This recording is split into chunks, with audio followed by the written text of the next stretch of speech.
Alexander Ovechkin is in town tomorrow night, and with one goal, he can pass Jaromir Jagr for third place on the NHL's all-time goal lists behind Mr. Hockey and the Great One.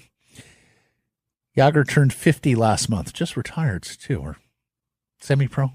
Does he ever really retire? He's Jaromir not Jagr? retired. He's a professional hockey player. So Jagr turned 50 last month. Did you see him joking online?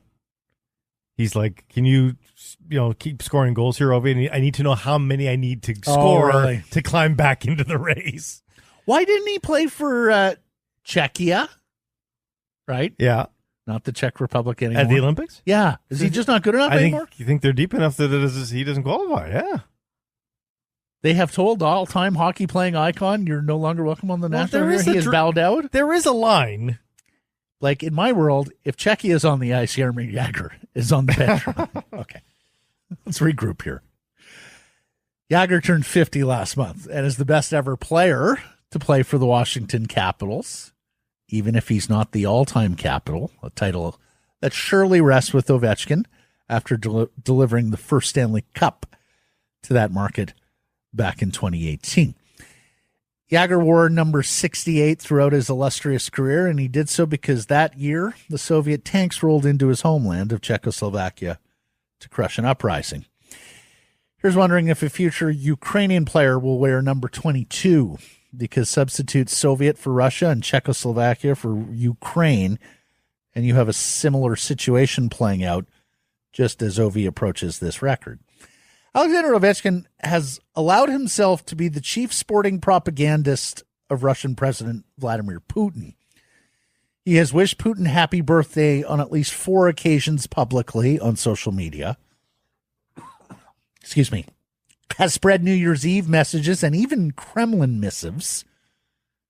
He has bought into the dubious pretext that Russia has invaded Ukraine to save it from fascism. He participated in one of those campaigns back in Russia. And 5 years ago, he founded a loose and formal organization called Putin Team.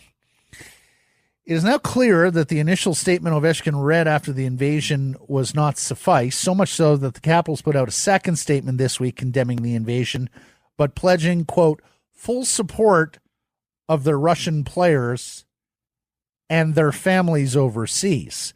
And I sure hope the Capitals investigated the activities of those family members overseas, because that's a big unequivocal statement. Today's military man could be tomorrow's war criminal.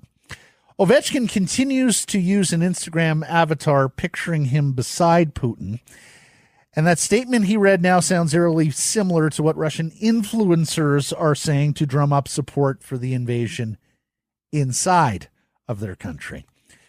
I'm so glad the Canucks held a record-breaking 50-50 in support of Ukraine last night. And I hope there's more philanthropy and attention paid to that country and its plight tomorrow for Ovechkin to see. Because we brought you the story earlier this week of Ovechkin's namesake, if I can use that term, Dmitry Kristich, a former Capital and Ukrainian who wore number 8 and was pleading for help for his homeland earlier this week. Then there's Dominik Hasek, the Hall of Fame goaltender turned politician, who has said that if the NHL won't suspend Russian players, then let's see where they stand. Who among them will pledge their wages to Ukrainian relief? The NHL and the Capitals must be getting nervous now. The league is infamous for empty statements and no action, and that looks like Gary Bettman's game plan again. But as the world does its best to isolate Putin and Russia, so it isolates the NHL.